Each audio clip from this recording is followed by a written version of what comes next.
Everyone froze when an 85-pound German Shepherd suddenly lunged directly into a toddler's pink stroller. The massive dog's body slammed against the fabric canopy.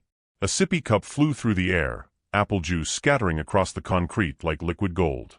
A 2-year-old scream pierced the peaceful Sunday morning, cutting through the laughter of children and the distant bark of dogs playing fetch. Parents grabbed their children and pulled them close. A woman near the playground entrance screamed for someone to call 911. A soccer ball hung frozen in a young boy's trembling hand, suspended in that terrible moment when time itself seemed to stutter and stop. What happened in the next 10 seconds would reveal not one, but 2 deadly threats hiding in plain sight. And what doctors discovered 3 hours later at Dell Children's Medical Center in Austin, Texas, would change everything this young family believed about the rescue dog they had called their pet for 4 years. This is that story. But before we go any further, I need you to do something for me.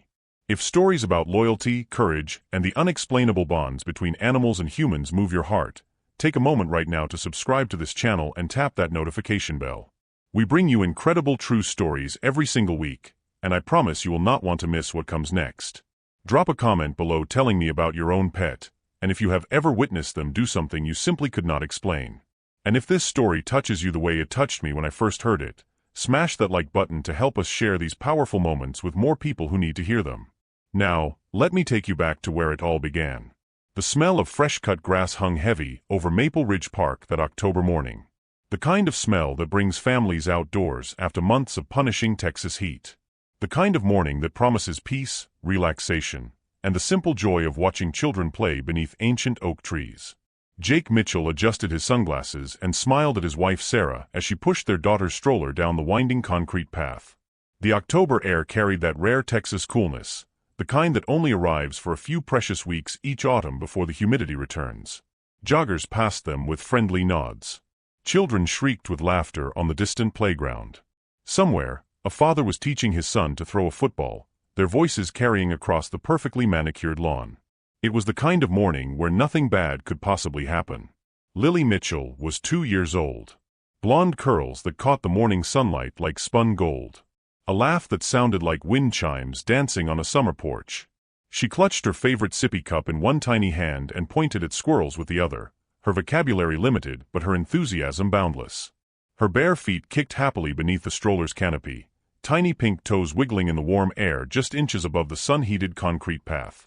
She had eaten peanut butter crackers for breakfast that morning. Her absolute favorite. She had stuffed them into her mouth the way toddlers do, laughing and distracted, never quite chewing enough before reaching for another bite. Sarah had wiped the crumbs from her chin, kissed her forehead, and thought nothing of it. That detail would matter later. It would matter more than anyone could possibly imagine. Duke walked beside them, his leather leash slack in Jake's hand. He was a German Shepherd, 4 years old, 85 pounds of muscle and loyalty wrapped in a black and tan coat that gleamed in the morning light. He had been part of their family since before Lily was born, a rescue from a shelter in San Antonio that had never fully explained his history. Jake remembered the day they had adopted him. The shelter had been crowded with barking dogs, each one desperate for attention, for love, for a second chance at a family. But Duke had been different. He had sat quietly in his kennel, watching Jake and Sarah with calm, intelligent eyes that seemed to hold secrets no one could unlock. The shelter volunteer, a middle-aged woman with kind eyes and weathered hands, had paused before handing over Duke's leash. She had looked at Jake with an expression he could not quite read. "This one is different," she had said softly. "He sees things other dogs do not." Jake had laughed it off at the time. Just a quirky thing shelter workers say to make their animals sound special. Just a bit of poetry to help a rescue dog find his forever home. But Duke did have something different about him. A stillness. An alertness. A way of watching the world around him like he was always waiting for danger to arrive. He would sit by Lily's crib for hours when she was a newborn, his eyes never leaving her sleeping form. He would position himself between Sarah and strangers at the grocery store, his body relaxed but ready. He would wake in the middle of the night sometimes, ears rotating towards sounds no human could detect, and he would not settle until he had walked the entire house, checking every room, every window, every door. No one understood it then. But everyone would understand it now. The walk had started perfectly. Sarah pushed the stroller while Jake held Duke's leash loosely, enjoying the feeling of having nowhere to be and nothing to worry about. They talked about dinner plans, About Lily's upcoming birthday party, about the weekend getaway they had been planning to the hill country. Normal things. Happy things. The kind of conversations families have when life feels safe and predictable and good. Then Duke stopped walking. His entire body went rigid in an instant. His ears rotated forward like satellite dishes locking onto an invisible signal. The muscles beneath his coat tensed, transforming him from a family pet into something ancient and primal. Jake felt the leash strain against his palm. The leather bit into his skin as Duke planted his feet and refused to move another inch. Duke? Jake tugged gently. Come on, boy. Let us keep moving. Nothing. Duke did not even look at him. His eyes were fixed on something ahead, something near the stroller, something Jake could not see no matter how hard he squinted against the morning sun. Then came the growl. It started low, so low Jake almost missed it beneath the ambient sounds of the park. But it grew, rumbling up from somewhere deep in Duke's chest, from somewhere ancient and instinctual that existed long before dogs became pets and learned to live in houses with families who loved them.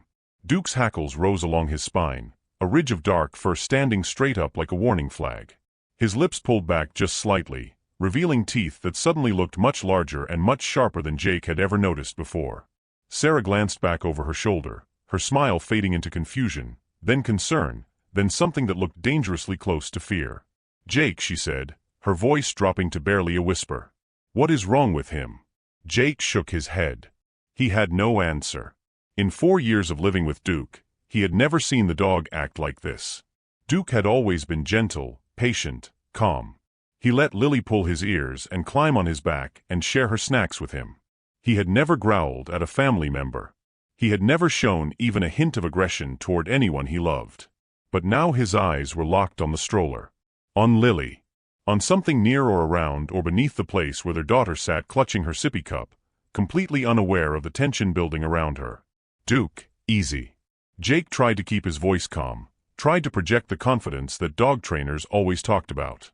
Easy, boy. Everything is fine. But everything was not fine. And some part of Jake, some primal father's instinct buried deep in his bones, already knew it. He just did not know how bad it was about to get. He did not know that in the next 30 seconds, his entire world would shatter and reassemble into something he would never fully understand. He did not know that his family pet, his gentle giant, his loyal companion, was about to do something that would make every parent in that park believe they were witnessing a tragedy. And he certainly did not know that Duke was not the danger. Duke was the only thing standing between Lily and something far, far worse. The growl grew louder. Duke's body coiled like a spring. His eyes never blinked, never wavered, never left whatever invisible threat had captured his complete attention. Sarah's hands tightened on the stroller handle until her knuckles went white. She looked at Jake with wide, frightened eyes. Jake, she whispered. Jake, what do we do? But before Jake could answer, before he could form a single word or take a single step or even draw a single breath, Duke made the decision for all of them. He lunged. 85 pounds of muscle and fur exploded forward with a force that ripped the leather leash from Jake's grip. The world dissolved into chaos. Duke's massive body collided with Lily's stroller, his front paws landing on the fabric seat, his weight pushing the entire structure backward on its wheels. The pink canopy crumpled. The sippy cup flew from Lily's tiny fingers, spinning through the air before crashing onto the concrete and spilling apple juice across the sun-warmed path like scattered liquid gold. Lily screamed. Not a cry. Not a whimper. A full, terrified, ear-splitting scream that echoed across Maple Ridge Park and stopped every single person within 100 yards dead in their tracks. Sarah's reaction was pure instinct. She grabbed the stroller handle and yanked backward, trying desperately to pull her daughter away from the massive dog that had seemingly lost his mind. Her own scream tore from her throat, raw and primal, the sound of a mother facing her worst nightmare in broad daylight. Jake lunged for Duke's collar, his fingers closing around the thick leather band, his muscles straining as he tried to pull the dog away from his daughter. The veins in his neck bulged. His shoulders burned with effort. His feet slid on the concrete as he pulled with everything he had. Duke would not move. It was like trying to move a boulder. Like trying to stop a freight train with bare hands. Duke had planted himself over that stroller with an immovable determination that defied every command, every tug, every desperate attempt to dislodge him. Around them, the park erupted into pandemonium. A woman near the playground entrance dropped her coffee and screamed for someone to call 911. A father scooped up his toddler and backed away with wide, horrified eyes. Joggers stopped mid-stride, their faces frozen in expressions of shock and disbelief. A teenage boy dropped his frisbee and stood paralyzed, his mouth hanging open as he watched the scene unfold. A soccer ball hung suspended in a young child's hand, forgotten in that terrible moment when time itself seemed to stutter and stop. Someone shouted something about a dangerous dog. Someone else yelled about animal control. A chorus of panicked voices rose into the October air, mixing with Lily's continued screams into a symphony of pure chaos. But Jake barely heard any of it. His entire world had narrowed to a single devastating reality. His family pet, his gentle giant, his loyal companion of 4 years, was on top of his daughter's stroller. His wife was screaming. His child was crying. And he could not make it stop. His brain refused to connect what his eyes were seeing. This could not be happening. Duke had never shown aggression. Duke had never hurt anyone. Duke slept at the foot of Lily's bed and let her use him as a pillow during movie nights and share her chicken nuggets without ever once snapping or growling. This was not the dog Jake knew. This was something else entirely. Duke, no. Sarah's voice cracked with desperation. Get off her. Get off my baby. Jake pulled harder on the collar, his arms shaking with exertion, his heart pounding so hard he could feel it in his temples. Sweat dripped down his forehead despite the cool October air. His vision narrowed. His breath came in ragged gasps. But then something changed. In the midst of the chaos, in the eye of the storm, Jake suddenly realized something that made him stop pulling. Duke was not biting. He was not scratching. He was not hurting Lily in any way. Jake blinked, his panic-clouded mind struggling to process what he was actually seeing. Duke's massive body was positioned over the stroller, yes. His paws were on the seat, yes. But he was not attacking. He was not mauling. He was not doing any of the terrible things that Jake's terrified imagination had conjured in those first horrific seconds. He was covering her. His body formed a protective arch over Lily's small form, shielding her completely from something above or around or beneath the stroller. His head was down, his eyes fixed on a specific point near the front wheel, his growl continuing in that low, ancient rumble that spoke of instincts older than human civilization. Sarah, Jake said slowly, his voice strange and distant in his own ears. Sarah, stop pulling. What? Are you insane? She yanked harder on the stroller handle. Get him off her. No, look. Jake released Duke's collar and took a step back, his eyes scanning the scene with new clarity. Really, look. He is not hurting her. He is protecting her. Sarah froze. Her panicked breathing continued, her chest heaving, her hands still white-knuckled on the stroller handle. But she stopped pulling. She stopped screaming. She looked, really looked, at what was happening in front of her. Duke remained perfectly still, his body a living shield over their daughter. Lily's screams had faded to frightened whimpers, her tiny hands clutching Duke's fur instead of pushing him away. And Duke, despite his rigid posture and continued growling, was being impossibly gentle with her. Like he was guarding her from something. Like he was keeping her safe from a threat that neither of her parents could see. Jake dropped to his knees beside the stroller, his eyes scanning the ground around the wheels. The concrete was littered with fallen leaves, scattered apple juice, the abandoned sippy cup. Nothing unusual. Nothing dangerous. Nothing that would explain Duke's extraordinary behavior. And then he heard it. A sound that turned his blood to ice and stopped his heart mid-beat. A dry, papery, unmistakable rattle. His eyes snapped to the front wheel of the stroller, and his stomach dropped through the concrete beneath his knees. Coiled in a tight spiral, positioned exactly where Lily's bare, dangling feet had been kicking just moments before, was a western diamondback rattlesnake. 4 feet long. Thick as a man's forearm. Its triangular head raised in a defensive posture. Its tail vibrating with that ancient warning sound that has signaled death to humans for thousands of years.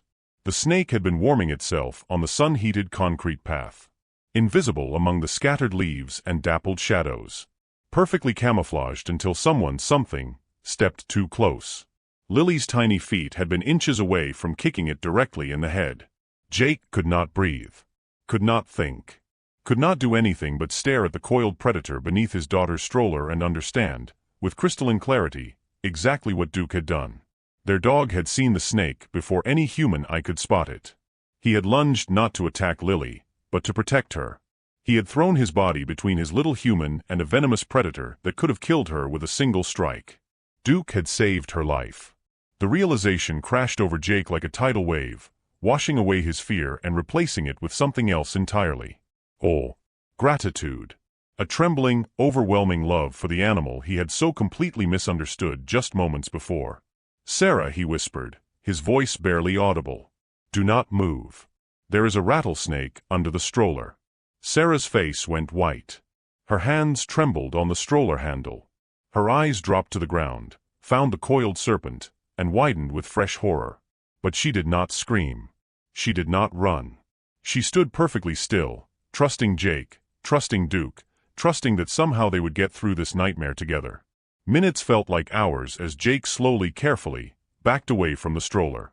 He pulled out his phone with shaking fingers and dialed 911. His voice sounded strange and distant as he explained the situation, as he gave their location, as he begged for someone to come quickly. A park ranger arrived within 8 minutes. He was a weathered man in his 50s with steady hands and calm eyes that had clearly seen situations like this before. He used a specialized tool to safely capture the rattlesnake, securing it in a container for relocation away from the park. Only when the snake was gone did Duke finally move. He stepped off the stroller and sat down beside it, his tongue lolling out in what almost looked like a satisfied smile. His tail wagged slowly. His eyes found Jake's face and held there, as if asking whether he had done a good job. Jake fell to his knees beside his dog and wrapped his arms around Duke's thick neck, burying his face in the warm fur, letting the tears come.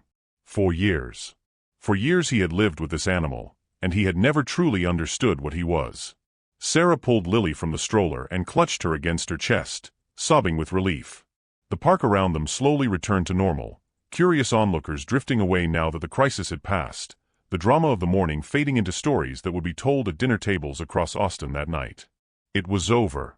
The danger had passed. Their daughter was safe. Except Jake noticed something that made his blood run cold all over again.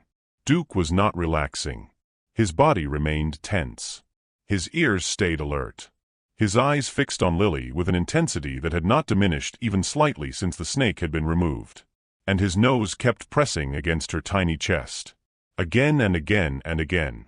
As if searching for something invisible. As if the real danger had not passed at all.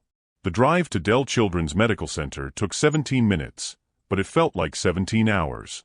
Jake gripped the steering wheel so tightly his knuckles turned white, his eyes flickering between the road ahead and the rearview mirror where he could see Sarah sitting in the back seat with Lily strapped into her car seat.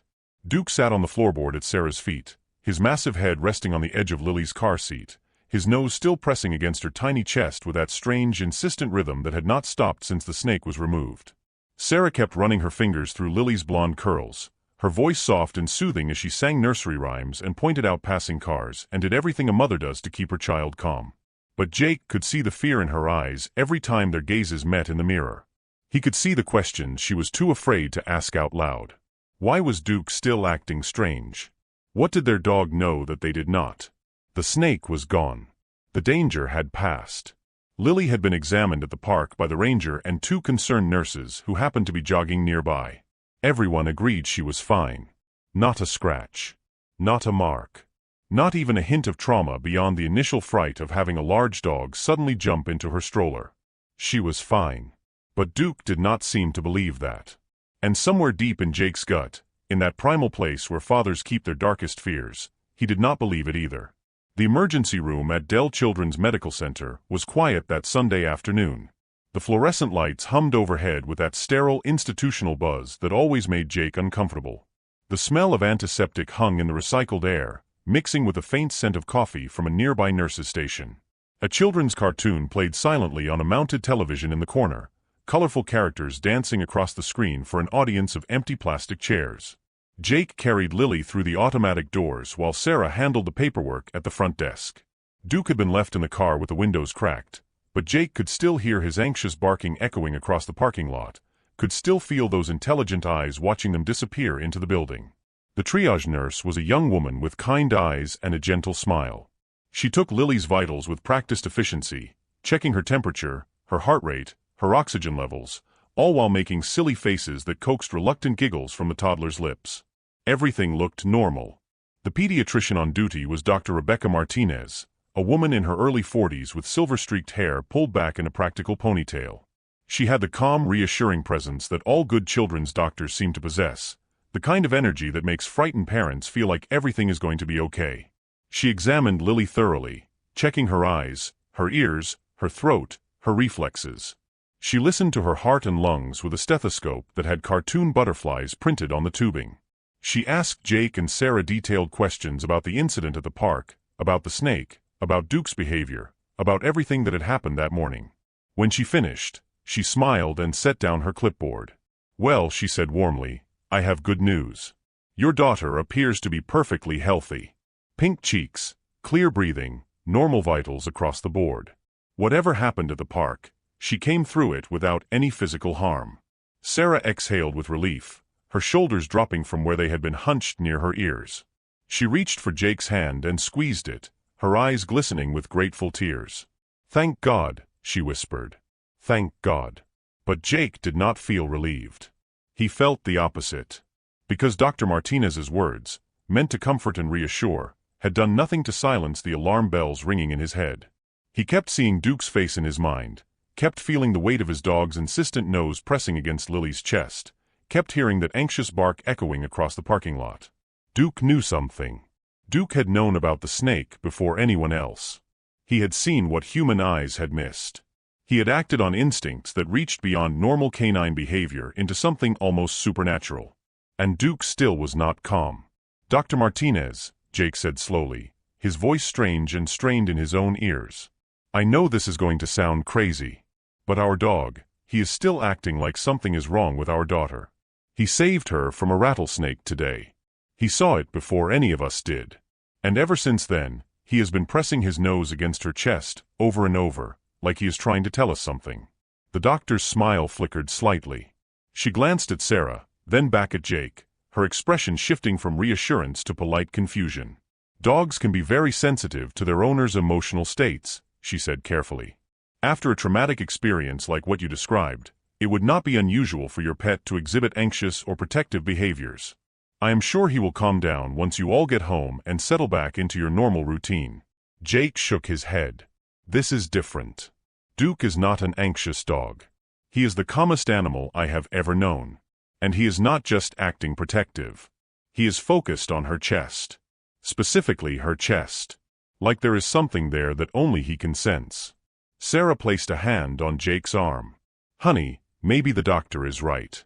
Maybe we are all just stressed from what happened. Duke probably just needs time to decompress, just like the rest of us." But Jake could not let it go. Something was wrong. Something was very, very wrong. And if he walked out of this hospital without answers, if he ignored his dog's warnings for the second time that day, he would never forgive himself. "Please," he said, his voice cracking slightly. "I am begging you. Run some tests. Do a scan. Do something. I know it sounds insane, but my dog knew about that snake before anyone else did. He saved my daughter's life. And he is trying to tell us something is still not right. Please. Just check." Dr. Martinez studied Jake's face for a long moment. She looked at Sarah, who had gone pale and silent beside him. She looked at Lily, who was happily playing with a stuffed elephant someone had given her, completely oblivious to the tension filling the examination room. Finally, she sighed and picked up her clipboard. "Okay," she said quietly. "I will order some imaging. A chest X-ray to start. But I want you to prepare yourselves for the very likely possibility that we will not find anything wrong. Sometimes, dogs just act strangely. It does not always mean there is a medical emergency." Jake nodded, not trusting himself to speak. He did not care if she thought he was crazy. He did not care if the entire hospital staff laughed about him in the break room later. All he cared about was his daughter, and the nagging feeling that Duke was right about something the rest of them could not see. The X-ray took less than 5 minutes. Lily lay perfectly still on the table, her eyes wide with curiosity as the technician positioned the machine above her tiny chest. Sarah held her hand through the entire procedure, whispering encouragements and promising ice cream when it was all over. Then they waited. 23 minutes in a quiet room with nothing but the hum of fluorescent lights and the distant sound of hospital activity filtering through the walls. Jake paced. Sarah sat. Lily played with her stuffed elephant and asked when they could go home. When Dr. Martinez finally returned, Jake knew immediately that something had changed. Her face was different. The calm, reassuring smile was gone. In its place was an expression Jake had never wanted to see on a doctor's face when his child was the patient. Pale. Shaken. Confused. "Mr. and Mrs. Mitchell," she said slowly, her voice trembling almost imperceptibly. "I do not know how to explain this." Sarah's hand found Jake's and squeezed so hard it hurt. "What is it?" Jake demanded. "What did you find?" Dr. Martinez swallowed hard. She looked at the clipboard in her hands, then back at the parents whose world was about to shatter for the second time that day. "There is a piece of peanut lodged in your daughter's airway." The words hung in the sterile hospital air like a death sentence. Jake's vision tunneled. Sarah made a sound that was not quite a scream and not quite a sob, but something terrible in between. The peanut butter crackers. Breakfast. Lily laughing and stuffing bites into her mouth, while Sarah rushed to get everyone ready for the park. "It is not fully obstructing her breathing yet," Dr. Martinez continued, her words rushing out now with urgent precision. "But it is positioned in a way that could shift at any moment. If she had cried hard at the park. If she had coughed suddenly during the snake incident. If she had taken a sharp breath or screamed too long or done any of the things toddlers do every single day without warning." She did not finish the sentence. She did not need to. Jake understood with horrifying clarity exactly what she was saying. The peanut had been sitting in Lily's airway all morning. Silent. Invisible. A ticking time bomb that no one knew existed. No one except Duke. Their dog had sensed what no parent could see. What no doctor had detected. What no medical training or parental instinct or careful observation had caught. Duke had known. And he had been trying to tell them for hours. "We need to operate immediately," Dr. Martinez said firmly. "The obstruction needs to be removed before it shifts. I am calling the surgical team now." Sarah was crying openly, her body shaking with sobs she could not control. Jake stood frozen, his mind racing through every moment of the morning, every second his daughter had been walking around with death lodged in her throat. If Duke had not jumped into that stroller. If they had not come to the hospital. If Jake had listened to the logical explanations and taken his family home. Lily would have laughed at cartoons and eaten lunch and played with her toys and lived her normal Sunday afternoon with a piece of peanut butter cracker slowly, silently working its way deeper into her airway until the moment it finally blocked her breathing completely. And they never would have known until it was too late. The surgical team arrived within minutes, their faces focused and professional as they prepared to wheel Lily away. Jake and Sarah each kissed their daughter's forehead, whispered promises that everything would be okay, fought back the terror that threatened to consume them completely.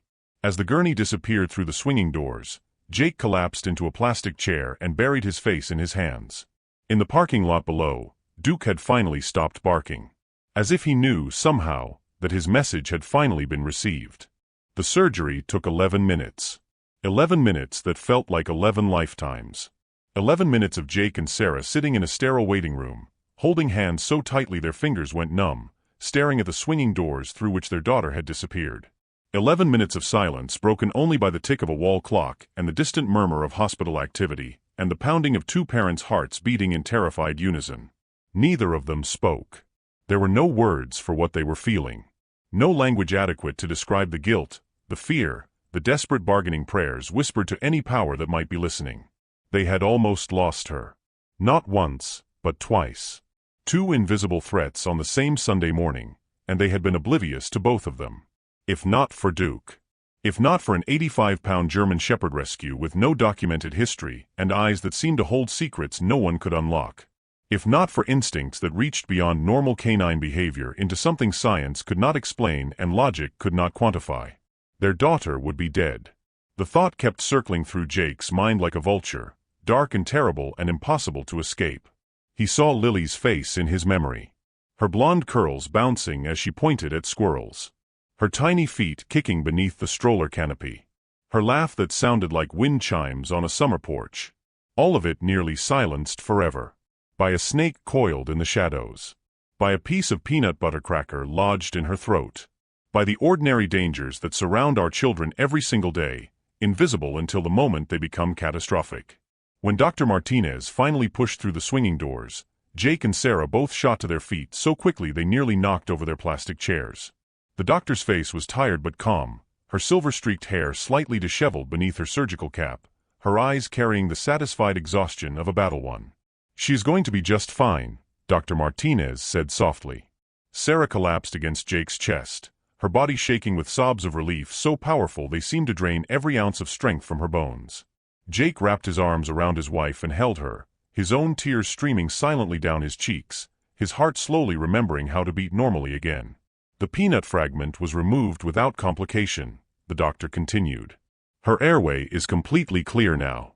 She will need to stay overnight for observation, but I expect a full recovery within a week. She is a very lucky little girl." Jake shook his head slowly, his voice hoarse when he finally managed to speak. "It was not luck," he said quietly. "It was our dog." Dr. Martinez studied his face for a long moment, her expression unreadable. Then she nodded once, a gesture of acknowledgement that carried more weight than any words could convey. "I have been practicing medicine for 18 years, she said slowly. "I have seen things I cannot explain. Patients who should not have survived but did.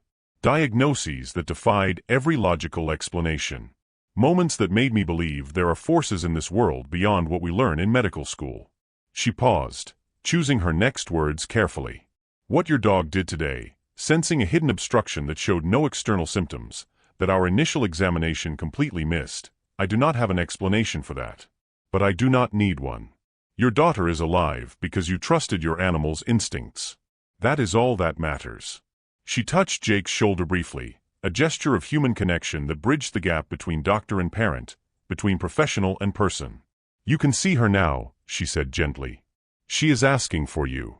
Lily's hospital room was painted in soft pastels, cartoon animals dancing across the walls in an eternal parade of cheerful distraction.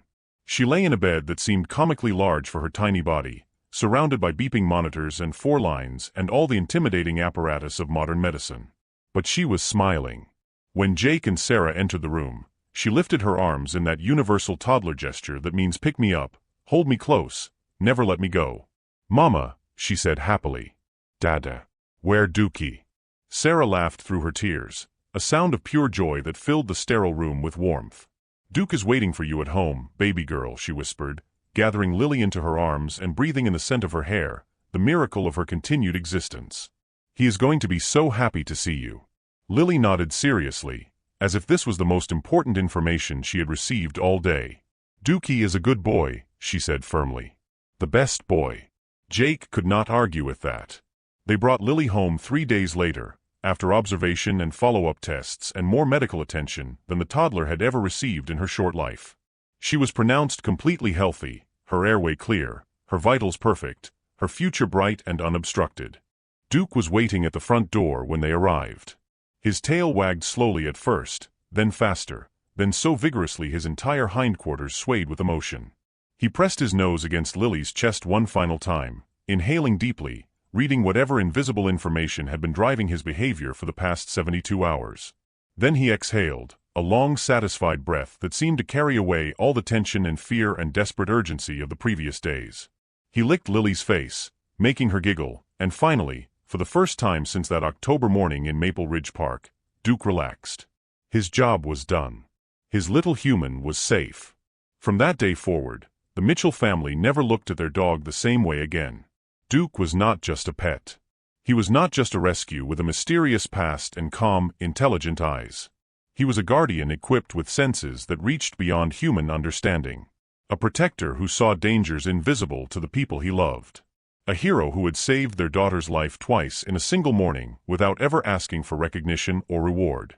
The shelter volunteers' words echoed in Jake's mind every single night after. "This one is different. He sees things other dogs do not." She had not been speaking poetry. She had not been exaggerating to help a rescue dog find his forever home. She had been speaking simple, literal truth about an extraordinary animal whose gifts defied explanation. Today, Duke still walks beside Lily through Maple Ridge Park. She is 5 years old now, tall enough to hold his leash herself, old enough to tell everyone she meets about her best friend, the big dog who protects her from everything scary in the world. Young enough to believe that all dogs are this magical, this intuitive, this fiercely devoted to the children they love. She does not remember the snake. She does not remember the hospital. She does not understand how close she came to never growing up at all, never learning to ride a bicycle, never starting kindergarten, never becoming whoever she is meant to become. But Duke remembers. And Jake and Sarah will never forget. Every time they walk through that park now, every time Duke pauses on the path, every time his ears rotate toward something unseen and his body goes rigid with that ancient alertness, the Mitchells stop. They do not question. They do not dismiss. They wait. They watch. They trust. Because they have learned the most important lesson a family can never learn. Sometimes, the ones who protect us most are the ones who cannot speak a single word. Sometimes, love does not come with explanations or instructions or logical proof. Sometimes, it just comes with 4 legs, a wet nose, and a heart bigger than all the dangers in the world. Duke was not trained to detect snakes. He was not trained to sense medical emergencies. No one taught him what to do that October morning in Austin, Texas. He just knew. And because he knew, because he acted on instincts no scientist can fully explain, a little girl with blonde curls is alive today to chase squirrels and drink apple juice and grow up into whoever she is meant to become. That is not just a pet. That is a miracle with fur. That is love in its purest, most unconditional form. And that is a story worth telling. If this story touched your heart, if it made you look at animals differently, if it reminded you that loyalty and love exist in forms we cannot always understand, I need you to do something right now. Subscribe to this channel and tap that notification bell so you never miss another story like this one. We bring you incredible true accounts of courage, loyalty, and the unexplainable bonds between animals and humans every single week, and each one will move you just as deeply as this one did. Drop a comment below telling me about your own pet. Have they ever done something you simply could not explain? Have they ever sensed danger before you did, warned you about something invisible, protected you in ways that defied logic? I want to hear your stories. I want to know about the Dukes in your life. And if this story made you feel something real, something powerful, something that reminded you why we love the animals who share our lives, smash that like button right now. Share this video with someone who needs to believe in loyalty today. Send it to a friend who loves dogs, a family member who has a rescue, anyone who needs to be reminded that sometimes the greatest heroes never make a sound. They just love us. And that is more than enough. Until next time, this is Heart of a Dog, reminding you that the most extraordinary stories are often hiding in the most ordinary moments. You just have to know where to look.